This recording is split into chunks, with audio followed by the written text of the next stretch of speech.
보도록 하겠습니다. 신약 성경 데살로니가전서 4장을 보겠습니다.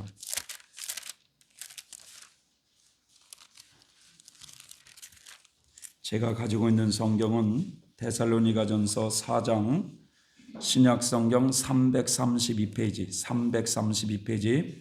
데살로니가전서 4장 13절부터 18절에 있는 말씀을 한번 다 같이 찾으셔서 한번 읽어보도록 하겠습니다. 332페이지 데살로니가전서 4장 332페이지에 있습니다. 데살로니가전서 4장 13절부터 18절 우리 다 같이 한번 찾아서 한번 읽어보도록 하겠습니다.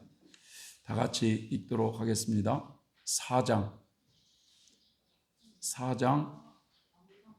13절부터 시작. 형제들아, 자는 자들에 관하여는 너희가 알지 못함을 우리가 원치 아니하노니 이는 소망 없는 다른 이와 같이 슬퍼하지 않게 하려 함이라. 우리가 예수님의 죽었다가 다시 사심을 믿을진대 이와 같이 예수님 안에서 자는 자들도 하나님이 저와 함께 데리고 오시리라. 우리가 주의 말씀으로 너희에게 이것을 말하노니 주 강림하실 때까지 우리 살아남아 있는 자도 자는 자보다 결단코 앞서지 못하리라. 주께서 호령과 천사장의 소리와 하나님의 나팔로 친히 하늘로 쫓아 강림하시리니 그리스도 안에서 죽은 자들이 먼저 일어나고 그 위에 우리 살아남은 자도 저희와 함께 구름 속으로 끌어올려 공중에서 주를 영접하게 하시리니 그리하여 우리가 항상 주와 함께 있으리라. 그러므로 이 모든 말로 서로 위로하라. 아멘. 주님의 은혜가 예배에 참여하는 모든에게 이 시간 충만하게 임하시길 축복합니다. 오늘 우리가 읽은 이 본문의 말씀을 중심으로 주께서 강림하실 때에 라는 제목으로 말씀을 나누고자 합니다. 오늘은 부활주일입니다. 부활주일. 저 2000년 전에 저 이스라엘 땅에서 로마 군인들에 의해서 우리의 죄를 위해서 십자가에 못 박혀 죽으셨던 그 예수님이 죽으신 지 3일 만에 다시금 살아나신 사건을 기념하는 부활주일입니다. 시편 53편 이사야 53편 5절에 이런 말씀이 있습니다. 그가 찔림은 우리의 허물 때문이요 그가 상함은 우리의 죄악 때문이라. 그가 징계를 받음으로 우리는 평화를 누리고 그가 채찍에 맞음으로 우리는 나음을 받았도다 라는 말씀처럼 예수님은 우리 인류가 겪어야 될 죄와 질병과 저주를 짊어지시고 십자가에 죽으셨다는 이야기예요. 하지만 그분은 십자가에 죽으심으로 모든 것이 끝나버린 것이 아니었습니다. 장사 지낸 바 되셨다가 사흘 만에 다시 살아나신 분이셔요. 믿습니까 여러분? 그래서 고린도전서 15장 3절 4절에 내가 받은 것을 먼저 너희에게 전하였노니 이는 성경대로 그리스도께서 우리 죄를 위하여 죽으시고 장사 지낸 바 되셨다가 성경대로 사흘 만에 다시금 살아나셨다라고 말씀하고 있어요. 성도 여러분, 우리가 믿는 구원주 예수 그리스도는 지금도 살아계셔서 역사하고 계시는 줄 믿습니다. 계시록 1장을 보면 예수님의 그 12제자 중에 마지막까지 남았던 제자가 사도 요한이에요. 그런데 이 전승에 의하면 AD 95년에 이 로마의 도미티안 황제가 기독교를 아주 심하게 핍박할 때 이 사도 요한을 잡아가지고 끓는 기름가마에 쳐 넣었다는 거예요. 죽이려고. 그런데도 사도 요한이 죽질 않자 이게 놀래가지고 반모라고 하는 그 섬에 그 요한을 유배를 시켰어요. 그러니까 이제 요한이 90이 넘는 그 노년에 그 유배지에서 하루하루 지내고 살아가고 있을 때 어느 날 주님께서 그에게 나타나서요. 그러면서 요한아, 내가 앞으로 너에게 보여줄 것을 너는 다 기록해라. 그리고 소아시아에 있는 7교회에 이 편지를 써서 이걸 알려라 라는 말씀을 주십니다. 그때 주님이 뭐라고 말씀하시면 제자에게 이런 말씀하세요. 두려워 말라. 나는 처음이요 마지막이다. 나는 살아있는 자이다. 내가 전에 죽었었으나, 그렇죠? 전에 죽었었어요, 십자가에. 그러나 이제는 영원히 살아있으며 죽음과 죽음의 열쇠를 가지고 있는 분이라는 거예요. 여러분, 그분은 우리의 생사화복을 주관하시는 열쇠를 가지고 있고요, 지옥의 열쇠를 가지고 있는 분이에요, 그분은. 그러므로 지금 네가 본 것과 이제 일어나는 일들과 또 앞으로 일어날 일들을 기록하라는 말씀을 해주시고 계십니다. 예, 그분은 2000년 전에 저 유대 땅에서 십자가의 죽으심으로 끝나버린 것이 아니라 그분은 지금도 여전히 살아계신 분이셔요. 그분은 살아계신 하나님의 아들이십니다, 여러분. 그분은 지금 하나님의 보좌 우편에 계시면서 살아계시기에 우리가 지금 말하고 있고 예배하고 있고 행동하는 것, 마음 먹는 것 하나하나를 다 보고 계시는 분이셔요. 그리고 듣고 계십니다. 그리고 성도들을 위해서 천국의 처소를 준비하고 계시다가 그분은 성경대로 이 땅에 다시 오실 분이셔요. 그분은 누누이 성경에서 말씀하십니다. 내가 속히 가겠다. 성경 맨 끝부분에 계시록 22장 한 장만 봐더라도요, 거기에 주님은 3번이나 반복해서 보아라, 내가 속히 가겠다. 이 책에 기록된 예언의 말씀을 지키는 자리에 복이 있을 것이다. 보아라, 내가 속히 가겠다. 내가 상을 가지고 가서 너희가 행한 대로 갚아주며 상을 베풀 것이다. 이 모든 것을 증언하신 분 예수님께서 말씀하시기를 내가 속히 가겠다라고 할 때 이 모든 말씀을 끝내고 성도들이 뭘로 화답하냐? 아멘, 주 예수여 오시옵소서. 여러분, 다시 오실 예수 그리스도를 기다리는 성도들은 아멘, 주 예수여 오시옵소서라고 고백하며 주님을 기다리는 신앙인이 되어야 될 줄 믿습니다. 주님은 심히 오실 때가 가까운 이때에 많은 사람들이 하나님 보시기에 영적으로 잠들고 있어요. 주님의 마음이 어떠겠어요? 주님의 마음. 과거 우리나라에 70년대, 80년대에 중동의 붐이 일어났어요. 중동의 붐이. 지금 동남아에서 한국에 오려고 코리아 붐이 일어나듯이, 말 들어보니까 캄보디아에서 누가 하나가 이제 한국으로 이제 돈 벌러 온다 그러면 상주 따러 오는데도 처갓집까지 다 사람들이 나와가지고 그렇게 환영을 하면서 우리 집안이 이제 피었다고 그런데요. 박용환 선교사님이 잠깐 한국에 오셨는데 서울에서 이 얘기를 좀 나눴는데 그분이 하시는 말씀이 학교 선생님이 많이 벌어야 우리나라 돈으로 30만 원 번대요. 그래서 30만 원 돈 버니까 학교 선생님이 학교에다가 사탕이니 과자니 이런 것을 놓고 판다는 거야. 학교 선생님이. 왜? 생활이 안 되니까 30만 원 가지고. 그런데 여러분, 이 한국에 와가지고 상추를 따고 노동일을 해도 최소한 200만 원을 벌을 때 한 50만 원은 자기가 쓰고 200만 원을 집으로 보내준다고 해보세요, 매달. 금방 집 사고 땅 사고 아예 부자가 되는 거예요.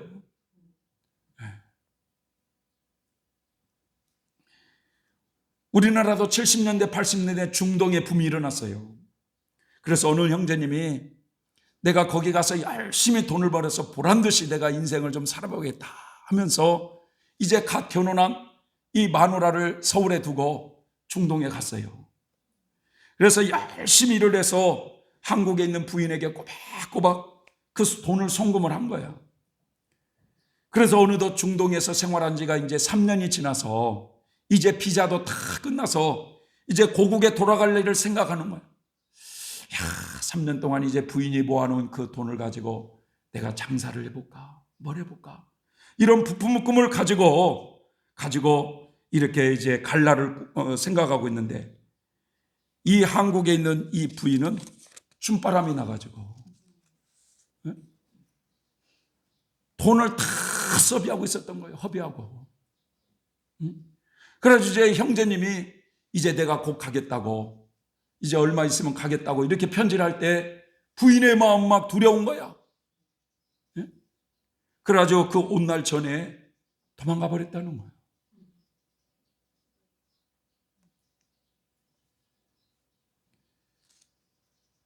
사람들은 그 여자를 보고 뭐라고 그럴까요? 참 못된 년이다. 어쩌 그런 여자가 있냐? 이렇게 말할 수 있습니다만, 여러분, 그 여자의 모습이 우리의 모습일 수 있어요. 신랑 대신 예수님께서 이제 내가 꼭 가겠다고 하는데 여전히 우리는 그냥 세상적인 것에 푹 빠져가서 주님과는 전혀 상관없이 그렇게 살고 있는 그 모습이 그 여자의 모습이나 우리의 모습이나 뭐가 다를 게 있겠어요?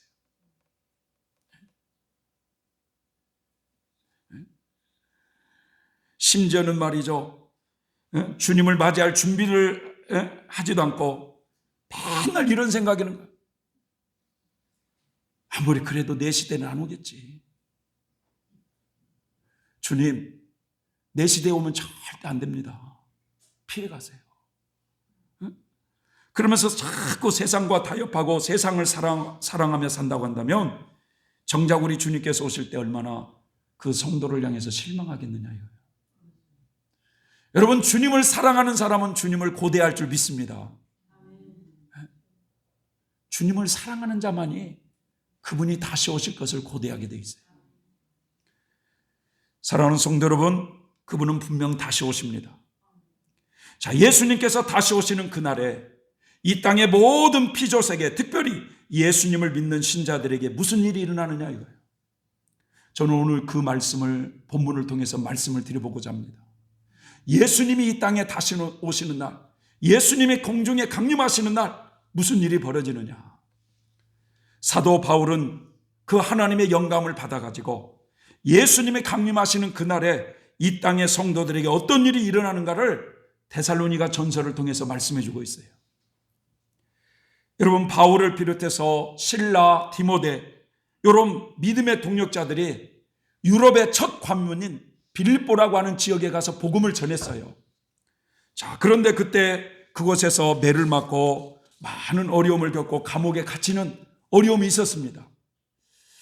도저히 이제 거기서는 도저히 복음을 전할 수 없어서 그 빌립보를 떠나서 빌립보 아랫지방인 데살로니 지역에 가서 이제 복음을 전하기 시작한 거예요. 그런데 사람들이 말이죠, 이 데살로니가 사람들이 바울의 그 메시지를 듣고 자신들이 섬겼던 우상을 버리고 예수님을 믿기 시작하는 거예요. 기적이 일어난 거예요.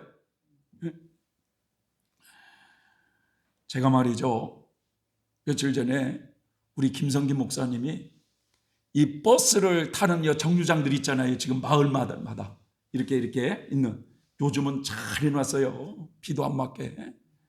겨울에는 또 엉덩이도 뜨끈하게 뭐 그런 것도 해놓고 막 우리나라가 너무너무 잘 사는가 봐요. 근데 거기마다 이분이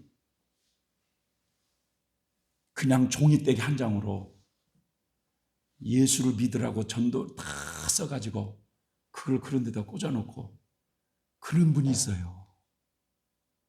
김성기 목사님이 그걸 하나 가져온 거야. 제가 사실은 한 달 전부터 이 코로나 시대에 어떻게 전도를 해야 되나 생각해서 적어도 이 충주 지역 생극여 주변까지 그 모든 버스 타는데 거기에 우리 그 전단지 하나를 만들어 갖고 그걸 거기다 한 장, 두 장씩을 계속 일주일에 한 번씩 놔야 되겠구나. 이걸 내가 생각하고 있었어요.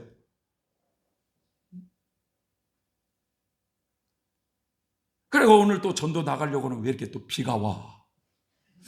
그럼 자일필 해가지고 미루다가 못했는데, 목사님이 그렇게 전도를 하기 시작하면서 여기 신문들을 다 가지고 나가가지고 전도하기 시작하면서 그 쪽지 하나를 갖다 준 거예요. 영혼에 대한 사랑이 있으니까 그런 거예요, 그분이. 여러분, 제가 봤을 때 웬만한 사람 같으면 돈 있으면 예쁘장하게 컴퓨터로 다 해갖고 코팅까지 해갖고 그렇게 해놓을 건데 그렇게 하지도 않고 이게 종이떼기 이렇게 해가지고 지금 막 다 말라져 있는데 그래도 그분은 여러분 영혼에 대한 사랑으로 그렇게 하고 있더라고.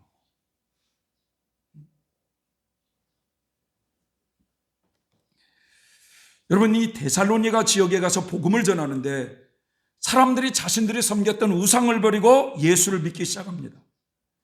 바울을 비롯한 전도자들은 언제나 그들은 사람을 기쁘게 하려고 하기보다는 하나님을 기쁘시게 해드리길 원했어요. 그 전도자들은. 그들은 어린 자녀를 돌보는 어머니의 심정으로 데살로니가 지역에서 복음을 전했어요. 그러자 많은 사람들이 예수를 믿기 시작합니다. 데살로니가 사람들은 기쁨으로 예수님을 믿기 시작하면서 특별히 예수님에 대한 재림을 늘 소망했던 사람들이었어요. 그런데 이게 웬일이에요? 이 복음이 증거되는 것에 꼭 누가 역사합니까? 사단이 역사하죠. 그래서 이 유대교를 믿는 유대인들이 시기질투해서 불량배들을 소집해가지고 선동을 했어요. 그래서 이 복음 전도자들을 핍박하기 시작합니다. 그래서 복음을 전하는 사람들이 머물고 있는 그 숙소를 습격하기도 하고 난동을 부리자, 그리고 그 데살로니가 지역에서 복음을 받아들이는 사람들까지 막 핍박하기 시작했어요. 도시가 갑자기 폭동이 일어나기 시작할 정도였어요. 그래서 바울 일행은 그 도시를 몰래 빠져나와서 베레아 지역으로 또 내려갔어요.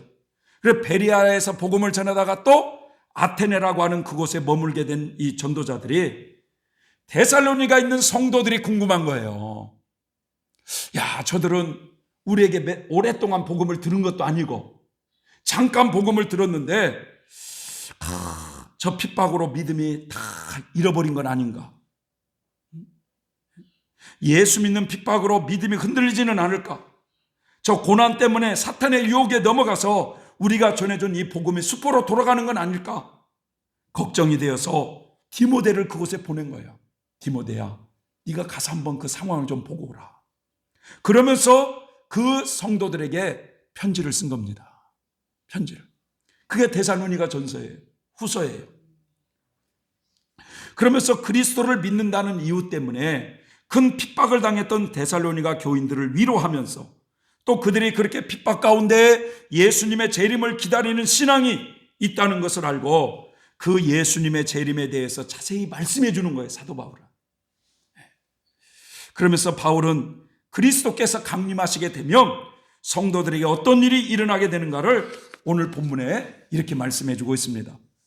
형제 여러분, 나는 여러분이 자는 자들에 관해서 아무것도 모르는 것을 원하지 않습니다.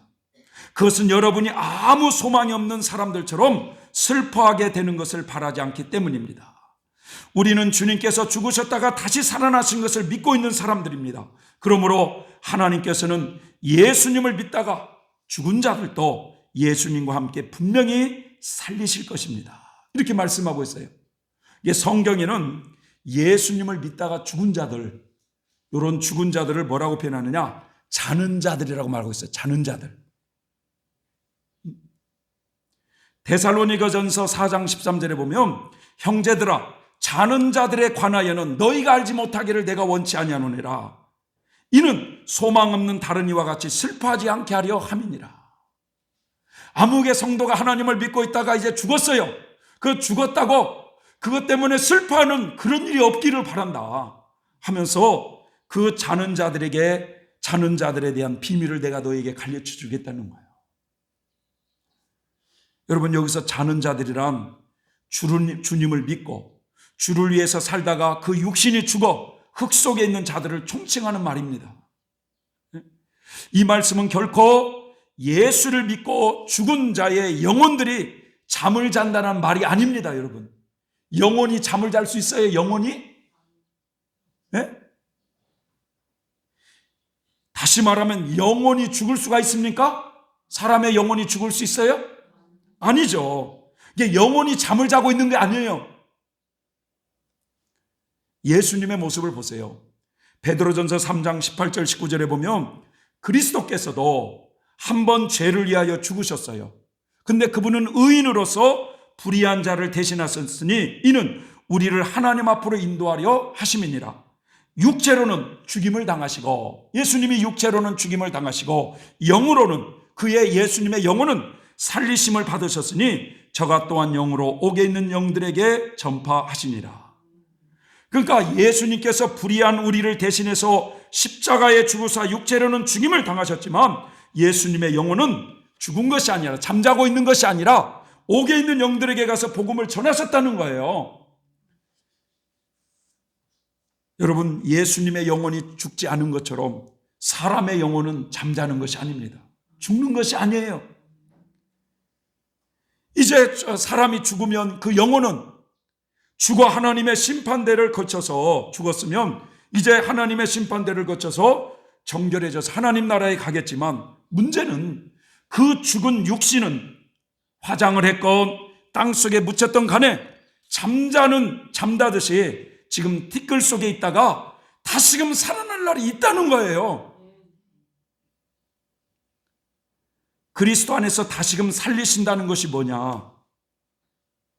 여러분, 몸을 부활시킬 날이 있다는 거예요. 사람이 흔히 죽었다고 했을 때, 저 사람 죽었다라고 했을 때 영과 육체가 분리되지 않아요. 그죠? 근데 영혼은 육신에게 빠져나가면 여러분, 그 사람이 죽었다고 그러잖아요. 육신에서 빠져나가니까. 그런데 성경에는 성도들의 이 육신의 죽음을 가리켜서 자고 있다는 거예요. 여러분, 사람이 잠을 자고 있으면 언젠가는 깨어나요, 안 깨어나요? 깨어난다는 거예요. 이게 언젠가는 살 날이 있다는 거예요.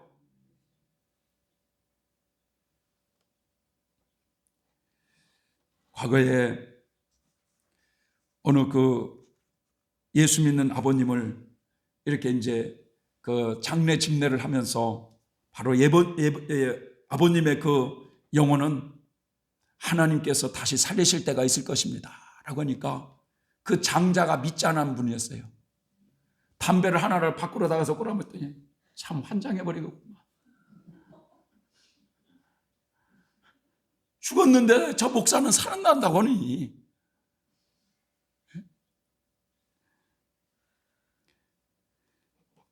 여러분, 이걸 우리는 믿어야 돼요.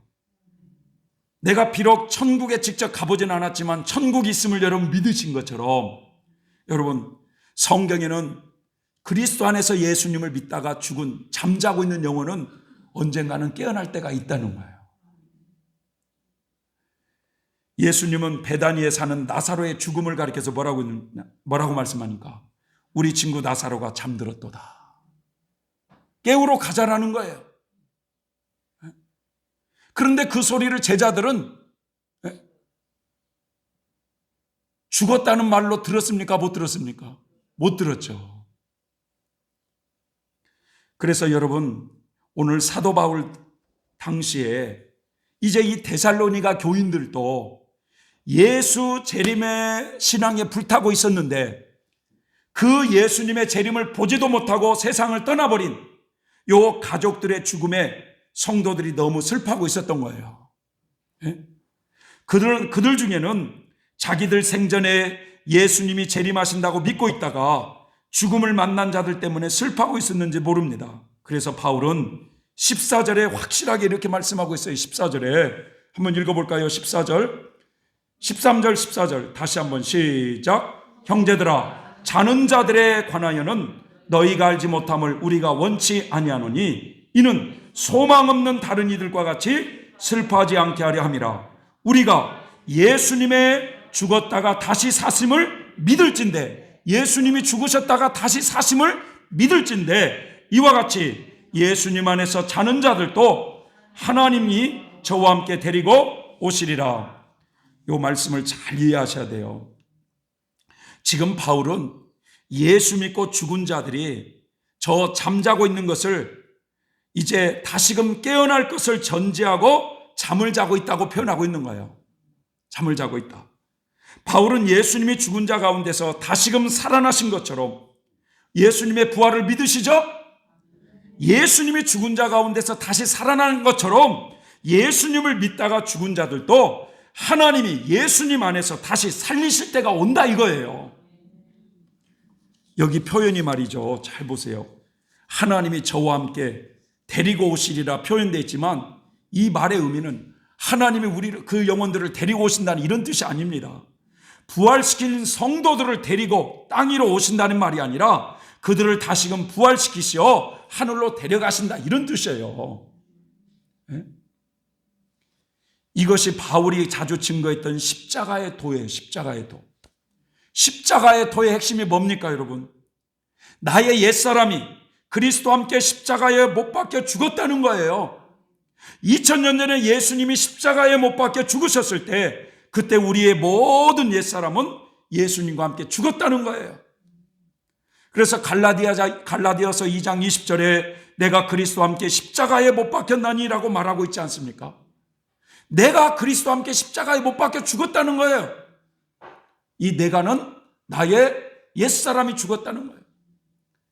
첫사람 아담이 죄를 범하여서, 여러분, 모든 사람이 죄를 범했을 때 창세기 3장에 하나님이 뭐라고 말씀합니까?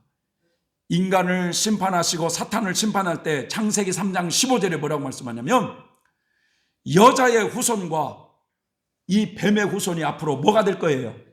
원수가 될 것인데, 이 뱀의 후손이 여자의 후손으로 온 그 사람의 발꿈치를 어떻게 할 거라고 그랬어요? 물을 거라고 그랬어요. 그러니까 여자의 후손으로, 인간의 후손으로 오신 예수 그리스도의 발꿈치를 문다는 것은 십자가에 죽이신 거예요, 사단이. 그러나 그의 머리를 짓밟는다고 그랬죠. 이미 사단은 패한 자로 선언되었어요. 바로 예수님이 그 사망 권세를 깨뜨리시고 부활하실 것을 예언해 놓고 있는 거예요. 여러분, 첫사람 아담이 죄를 범해서 모든 사람이 죄를 범하게 되었는데, 그 죄인된 우리를 살리기 위해서 하나님은 마지막 아담으로 오신 예수님에게 우리의 옛사람을 그 예수님과 함께 십자가에 못 박혀 죽이셨다는 거예요. 자, 그리고 예수님이 죽은 자 가운데서 다시금 부활하실 때 죽었던 모든 피조물들을 새롭게 재창조하셨다는 거예요. 예수님이 죽으셔서 썩어질 육체의 몸으로 죽으셔서 이제 썩지 않을 신령한 몸으로 재창조된 것처럼 예수님 부활 안에는 모든 것이 재창조가 된 거예요, 이제. 그래서 새롭게 재창조된 모든 만물들, 재창조된 부활의 몸, 이 모든 것을 어디에다가 재창조해 놨느냐? 신천신지에 재창조해 놨다는 거예요, 여러분. 그래서 모든 성도들이 부활의 몸을 입고 신천신지에 들어가면 만물을 새롭게 재창조된 그 만물 안에서 성도들은 영생 복락을 누리게 되어 있어요.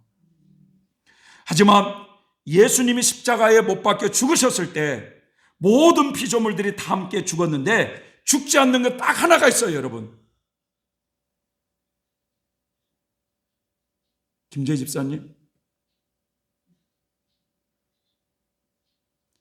예수님이 십자가에 못 박아 죽었을 때 함께 모든 피조물이 죽었는데 거기에 딱 한 가지 죽지 않는 거 한 가지가 있다 이거예요. 그게 뭘까요? 인간의 영혼. 영혼은 죽어요, 안 죽어요? 안 죽은 거예요, 영혼은. 사람의 영혼만큼은 죽을 수가 없는 거야. 그래서 영혼은 죽는 것이 아니기 때문에, 그래서 이 사람의 영혼은, 죽지 않은 그 영혼은 예수님의 이름으로 죄의 사함을 받게 하고 그 영혼을 깨끗하게 해서 천국에 들어가서 이 모든 것을 누리도록 하나님이 예비해 놓으신 거예요. 그래서 좀 어려운 이야기지만 모든 성도들은 이렇게 알고 있어야 돼요. 뭐냐? 우리가 주님께서 죽으셨다가 다시 살아나신 것을 믿는 것처럼, 예수님의 부활을 믿는 것처럼 예수님의 부활 안에 예수님을 믿다가 죽은 자들도 다시금 그 죽어 흙 속에 있는 성도들의 몸이 언젠가는 부활하실 때가 온다, 이걸 믿으라는 거예요. 그러니까 여러분, 예수님이 뭐라고 말씀합니까? 나를 믿는 자는 죽어도 어떻게 하겠다고요? 죽어도 살겠다는 거예요. 죽어도 부활하실 때 살리겠다는 거예요, 하나님이. 그래서 예수님의 부활 안에 예수님을 믿다가 죽은 자들도 다시금 언젠가는 그 부활의 몸을, 그 죽은 그 흙 속에 묻힌 인간의 성도의 몸을 다시금 부활시킬 때가 온다는 걸 믿으라는 거예요. 그래서 소망 없는 다른 이들과 슬퍼하지 말라. 다시 일어날 때가 온다 이거예요. 살아날 때가 온다. 우리는 여러분 사도신경을 고백하고 있지 않습니까? 신앙 고백으로. 그런데 가장 끝부분에 뭐라고 말씀했어요? 거기에 사도신경의 가장 끝부분에, 이 사도신경에는 성도들의 신앙, 기독교의 핵심의 고백이에요. 끝부분에 몸이 다시 사는 것과 영원히 사는 것을 믿습니다. 여기서 영생을 믿는다는 의미는 뭐냐? 나는 천국을 믿습니다, 이런 뜻이에요. 여러분 천국을 믿으시죠? 그리고 또 두 번째는 몸이 다시 사는 것을 나는 믿는다는 거예요. 몸이 다시 사는 것이 뭐죠? 부활 아닙니까? 죽은 내 몸이 다시금 부활할 것을 믿는다는 얘기예요. 그러기에 성도들은 예수님의 이 부활 사건은 단순히 예수님 자신의 부활 사건으로 끝나는 것이 아니라 나의 부활 사건을 믿는다는 이런 뜻입니다, 여러분. 그러기에 그런 신앙을 믿는 성도들은 어떤 자세를 가지고 살아야 되느냐? 골로새서 3장 1절 2절에 그런 말씀이 있어요. 그러므로 너희가 그리스도와 함께 다시 살리심을 받았으면, 다시 부활할 것을 믿으면 이제는 위의 것을 찾으라. 거기는 그리스도께서 하나님 우편에 앉아 계시느니라. 위의 것을 생각하고 땅의 것을 생각하지 말라. 이는 너희가 죽었고 너희 생명이 그리스도와 함께 하나님 안에 감추었느니라. 여러분, 예수님과 함께 다시금 부활할 것을 믿을진데 이제부터는 땅의 것에 너무 집착하지 말고 하늘의 것을 찾으라고 성경은 말씀하고 있어요. 바울은 고린도 교인들에게도 똑같이 말을 합니다. 고린도전서 15장에 보면은 고린도전서 15장이 부활장이거든요. 이 부활을 믿지 않는 사람들은 내일 죽을 거니까 먹고 마시고 즐기자, 이렇게 한다는 거예요. 이 말에 속지 말라 하면서 고린도전서 15장 58절에 그러므로 내 사랑하는 형제들아, 견고하며 흔들리지 말며 항상 주의 일에 더욱 힘쓰는 자들이 되라. 이는 너희 수고가 주 안에서 헛되지 않는 줄을 알미니라. 장차 예수님 안에서 부활을 소망하는 성도들이요, 보이지 않는 저 하나님의 나라를 여러분 소망하며 사시기 바랍니다. 보이는 것은 잠깐이지만 보이지 않는 것은 영원함이라고 하는 것은 보이지 않는 것이 진짜라는 거예요, 진짜. 어느 무명인은 그런 말씀을 합니다. 우리가 천국에서 하나님께 보여드릴 수 있는 것은 우리가 이 세상에서 포기한 것이다. 내가 이 세상에서 모든 것을 하나님께 보여드리는 것이 아니라 주님을 위해서 내가 포기한 것만 보여드릴 수가 있다. 여러분, 그러기에 성경은 누구든지 내 이름을 위해 집을 버린 자가 있느냐, 형제를 버린 자가 있느냐, 자매를 버린 자가 있느냐, 부모나 자식이나 전토를 버린 자가 있느냐, 여러 배를 받을 것이고 영생을 상속하리라.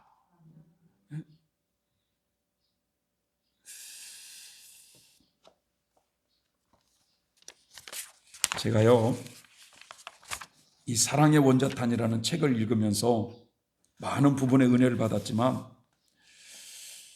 제가 요거 부분을 좀 한번 읽어드리겠습니다. 어느 선생님이 학생들을 소풍 갈 때 어디 데리고 가가지고 소풍 간 그날 거기서 산돌이의 이 얘기를 해주는 거예요. 산돌이에 대한 이야기. 산돌이가 난 곳은 저 가난한 경상도였습니다. 그가 날 적에도 산돌이 집안은 매우 가난했답니다. 어머니가 산돌이를 낳을 적에 집안이 너무너무 가난해서 산돌이는 얼마 살지 못하고 죽을 줄로 생각했답니다. 그런데 어느덧 산돌이가 7살이 되었을 때 그의 아버지가 예수를 믿기 시작했답니다. 그래서 산돌이는 아버지를 따라서 예배당에 다니는데 어느 때는 아버지 등에 업혀서 다닌 때도 있었습니다. 그의 아버지가 예수 믿기로 작정하신 후부터 그 친척이나 집안 식구들에게 큰 걱정거리가 되었습니다. 왜냐하면 예수를 믿으면 제사도 못 지내게 되고 여러 새로운 생활을 감행해야 되기 때문입니다. 그러나 산돌이 아버지는 한번 믿기로 작정한 후에는 철두철미하게 믿으려고 옛날 어른들이 하고 지내던 상투를 잘라버렸습니다.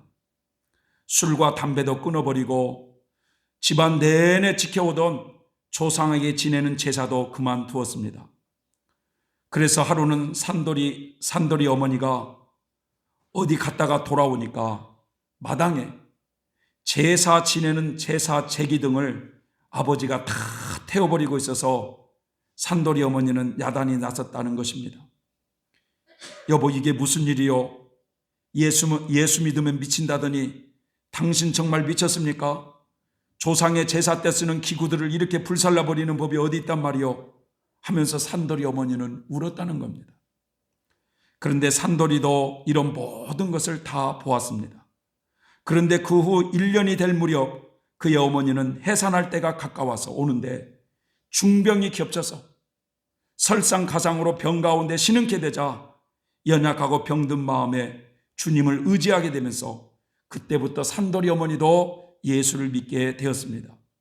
그 후부터는 그의 집 식구 6사람은 모두 다 예수를 믿게 되었습니다. 그렇게 되니 새벽기도, 아침 저녁 가정예배, 11조 연보, 주일을 지키는 것은 그 가정의 법칙처럼 되었습니다. 그의 아버지는 집사가 되고 나중에는 장로가 되었습니다. 산돌이도 주일학교를 다닐 때뿐만 아니라 성경 보기와 기도하기에 힘썼습니다. 근데 산돌이가 국민학교 3학년 때 이런 일이 있었습니다. 그 학교 교장 선생님이 예수교를 굉장히 반대하는 사람이어서 산돌이 형제를 괴롭히는 것이었습니다. 그 방법의 하나로 주일은 공휴일임에도 불구하고 꼭 이유를 만들어서 학교에 나오라고 해서 교회 출석을 방해하는 것이었습니다. 그러나 산돌이는 그 동생과 함께 주일을 범하지 않으려고 학교 소집에 응하지 않았습니다. 주일 아닌 다른 날은 병 위에 다른 사정으로 결석한 일은 없었습니다. 학교 규칙을 엄수하였고 분명은 단정하여 굉장히 모범적이었으나 주일날 말은 교장의 명령이라도 듣지 않았습니다. 그러다가 교장 선생님은 한 가지 묘한 방법을 생각해냈는데 그것은 동방요배라는 것이었습니다. 동방요배라는 것은 해 뜨는 동쪽이 일본 임금 천황이 있는 곳이라 해서 그쪽을 향해서 경례를 시키는 것이었습니다. 그 당시 그 국민학교 중에 이 동방요배를 시키는 그 학교는 그 학교 외에 없었던 것입니다. 좌우간 매일 아침 조회 때마다 동방요배를 시키는 것인데 산돌이 형제는 결코 절하지 않았습니다. 그러던 중 하루아침에 들켜서 교장실에 불려갔는데 그때 이런 말을 했다는 것입니다. 교장 선생님이 하시는 말씀이 너는 대일본 제국의 시민이 되어서 천황폐하가 계시는 동방을 향해서 너는 왜 경례를 하지 않고 꼿꼿이 서 있느냐? 산돌이가 하는 말, 천황폐하가 목전에 계시다면 경례를 하겠습니다마는 동방요배는 허공을 향해 절하는 것이니 이것은 하나님의 제2계명을 범하게 되므로 저는 못하겠습니다. 교장 선생님 하시는 말, 예수 믿는 사람이 국법을 어기는 것이 죄가 아니냐? 산돌이가 하는 말, 동방요배가 국법이 되어 있다고 해도 그런 국법은 복종할 수 없습니다. 저도 국법은 순종할 마음은 있으나 국법 순종하려고 하나님 계명을 어길 수는 없습니다. 교장 선생님이 하시는 말씀이 그건 큰 죄가 된다. 국법을 어기거나 천황폐하를 반대하는 것을 불경죄가 되는 것이다. 너희들 그러지 말고 이제부터 예수를 믿지 마라. 예수교의 천당이니 지옥이니 말하는 것이야말로 미개한 사람들이 미혹하기 위해서 속이는 말이다. 오늘날과 같이 문명한 이 시대에 학문을 배우는 사람으로는 그런 미신에 속아서는 아니 된다. 너희들도 이런 미신에 빠지지 말아라고 권유를 하는 것을 산돌이가 말합니다. 제가 알기에는 예수를 믿는 일이 조선에만 있는 것이 아니라 서양에도 있고 동방이나 서양의 유명한 박사 중에도 많이 예수를 믿는다고 들었습니다. 그분들이 미개하고 야만인이어서 그렇게 믿겠습니까? 라고 반문을 하니 교장은 산돌이 형제를 무수히 때려 주었다. 산돌이는 뺨이 붓고 눈알에 피가 맺히고 코에 피를 많이 쏟도록 되었을 뿐만 아니라 그 후 산돌이는 태학 처분을 당했을 뻔했다. 그러나 얼마 후 교장이 전근을 당하고 말았다. 쫓아내려다가 쫓겨난 교장, 쫓겨날 각오를 하고 하나님 계명을 복종했던 산돌이. 그 산돌이는 어렸지만 최후의 승리를 얻었습니다 라고 하면서 학생들에게 바로 이 산돌이가 이런 믿음을 가졌다고 산돌이 얘기를 해줬다는 거예요.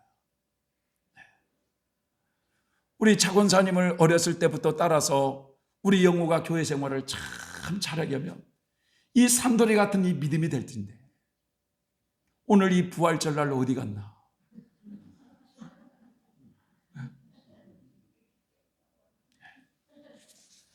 아니 오늘 부활절이고 그래서 내가 우리 영우하고 우리 선정이를 내가 용돈을 주려고 다 계획하고 있었는데 이 산돌이의 믿음이 어디 갔나? 성도 여러분, 예수님의 부활을 믿으십니까? 그렇다면 나의 부활도 믿어야 됩니다. 내 자신이 언젠가 죽을 것인데 우리가 어떤 모습으로 죽을지 우리는 아무도 몰라요. 그러나 그 죽을 몸을 하나님은 그리스도 안에서 반드시 다시금 살리실 것을 굳게 믿어야 된다는 것입니다. 여러분 이것을 믿습니까? 이 부활의 몸은 우리 육신처럼 병이 들고 다시 죽을 그런 몸이 아닙니다. 그 몸은 썩지 않을 몸이고 영광스러운 몸이고 능력 있는 몸이고 신령한 몸이라는 거예요. 그래서 우리가 이 썩을 몸으로 신고 썩지 않을 몸으로 다시 산다는 거예요. 여러분, 그렇다면 언제 성도들이 이런 부활의 몸을 입게 되느냐? 여러분, 자 15절을 이제 읽어보세요. 부활의 몸을 입게 될 때 15절을 한번 읽어보세요. 시작. 우리가 주의 말씀으로 너희에게 이것을 말하노니 주 강림하실 때에 우리 살아남아 있는 자도 자는 자보다 결단코 앞서지 못하리라. 주께서 호령과 천사장의 소리와 하나님의 나팔로 친히 하늘로 쫓아 강림하시리니 그리스도 안에서 죽은 자들이 먼저 일어나고 그 후에 우리 살아남은 자도 저희와 함께 구름 속으로 끌어올려 공중에서 주를 영접하게 하시리니 그리하여 우리가 항상 주와 함께 있으리라. 자, 여기를 잘 보세요. 이제 주님께서 강림하실 때 이 의미는 주님이 공중 강림하실 때 이런 뜻이에요. 공중 강림하실 때 먼저 여러분 첫째 부활에 참여하는 자들이 어떤 일이 일어나느냐 이거예요. 이 부활에 참여하는 자들이 어떤 일이 일어나느냐 16절에 보면은 뭐라고 말씀하셨어요? 16절 한번 보세요. 시작. 주께서 뭐라고 그랬어요? 호령이라고 그러잖아요. 호령. 주의 호령이 있다는 거예요. 주의 호령이. 호령이라는 말이 무슨 뜻입니까 여러분? 큰 소리로 불러 명령한다 이런 뜻이에요. 예?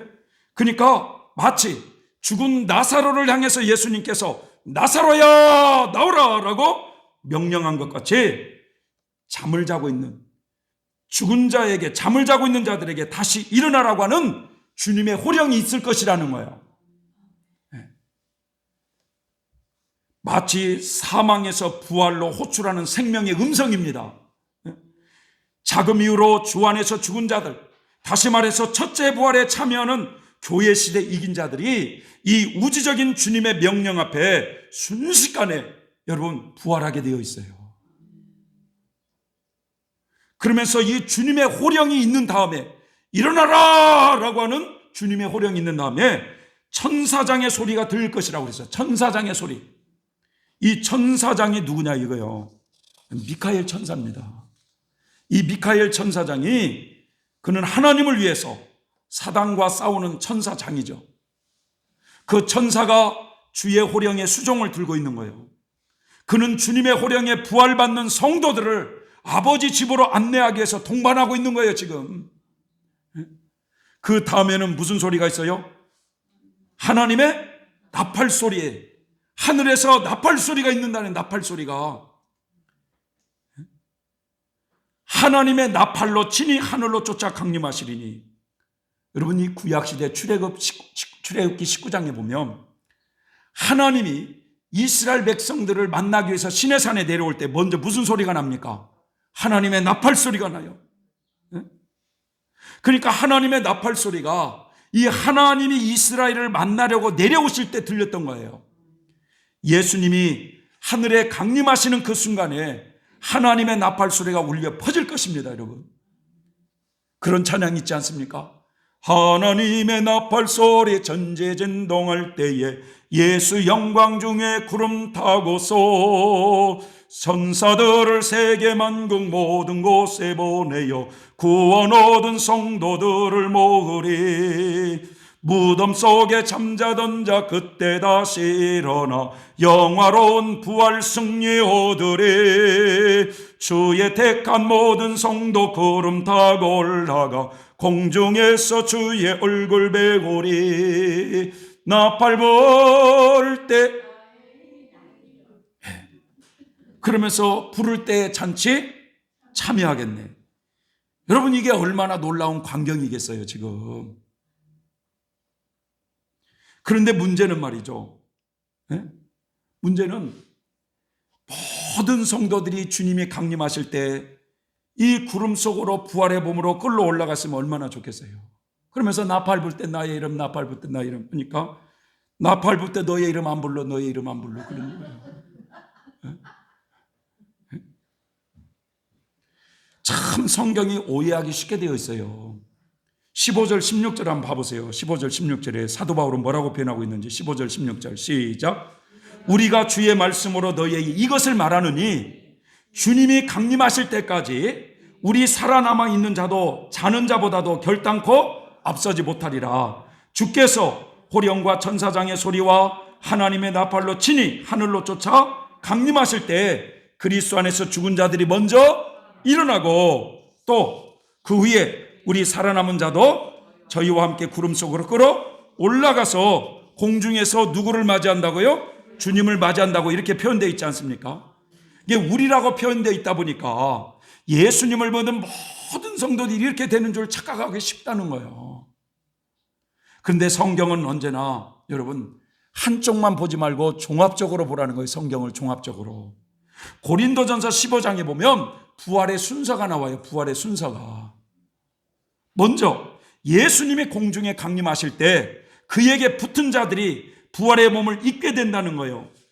그래서 초대교회 12사도들을 비롯해서 교회 시대에 입맞는 종 14만 4천이 이때 부활의 몸을 입게 되어 있습니다, 여러분. 그래서 이 14만 4천 휴거될 성도들이 부활의 몸을 입을 때 말이죠, 먼저 주님의 그 호령의 소리가 있고 천사장이 말이죠 수정을 들면서 하나님의 나팔 소리가 막 우렁차게 울리면서 죽은 자들이 주 안에서 먼저 부활의 몸을 입고 이 땅에 살아있는 가운데에서 휴거될 성도들이 부활의 몸을 입고 호련히 변화되게 되어 있다는 거예요.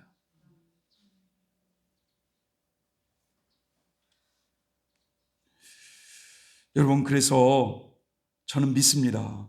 뭘 믿느냐? 가톨릭에 보면 어느 성녀는요 지금 800년이 지나고 900년이 지났는데도 성전에 유리관에 넣어놨어요. 그 성녀를 썩지 않고 유리관에 넣어놨어요. 그렇다면 만약에 그 성녀가 이긴 자로 간다면 예수님의 부활 때, 예수님의 공중 강림할 때 여러분 그 유리관에 있는 그 시체는 어떻게 되겠습니까? 어떻게 되겠어요? 죽은 몸이 어떻게 되겠어요? 다시 살아나게 돼 있다는 거예요. 참말로 환장한 소리네. 저는 그걸 믿습니다. 여러분도 믿으십니까? 여러분, 그냥 뭐 보란 듯이 그냥 뭐 보라고 그냥 그 시체를 놔놨겠습니까? 그 부활의 소망을 믿기 때문에 여러분 그날을 소망하면서 그렇게 나누지 않았겠어요? 두 번째로는 언제 또 부활하느냐? 나머지는 언제 부활하느냐? 여러분 고린도전서 15장 23절 24절에 보면 그러나 각각 자기 차례대로 되리니 부활이 차례대로 된다 이거예요. 먼저는 첫 열매인 그리스도요. 그러니까 부활의 첫 열매는 예수님이시고 다음에는 그리스도의 강림하실 때 그에게 붙은 자요. 그리고 그 후에는 나중이니 언제냐? 예수님이 모든 통치와 모든 권세와 능력을 멸하시고 나라를 아버지 하나님께 바칠 때라는 거예요. 이때가 언제냐? 이 땅의 모든 통치와 권세와 능력을 다 이제 폐하시고 모든 것을 하나님께 바칠 때가 언제냐? 천년왕국이 다 끝나고 바로 이 땅의 모든 물질기가 사라지고 신천신지가 시작될 때 나머지 성도들은 부활의 몸을 입게 되는데 그 부활의 몸이 둘째 부활이라는 거예요. 그래서 이 부활의 몸을 입고 천국에서 여러분 모든 만물을 새롭게 하는 그곳에서 성도들은 영생하게 되어 있는 것입니다. 사랑하는 성도 여러분, 오늘 부활주일은 예수님이 2000년 전에 우리를 위해서 십자가에 죽으셨지만 3일 만에 부활하신 사건으로 끝나는 것이 아닙니다. 죽은 자의 부활이 있기에 예수님이 부활하셨다는 거예요. 그러게 예수님의 이 부활 사건은 우리의 부활이 있음을 믿으라는 것입니다, 여러분. 그래서 우리 성도들은 이 땅에서 사람이 성도가 죽었다고 해서 여러분 너무 슬퍼할 게 아니라는 거예요.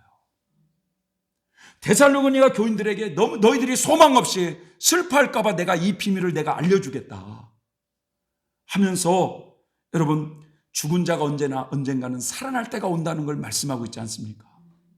그래서 우리는 이 부활의 소망을 가지고 살아가는 성도들은 이 보이지 않는 저 영원한 것이 진짜니까 여러분 언제나 위의 것을 소망하며 살아가시길 바랍니다.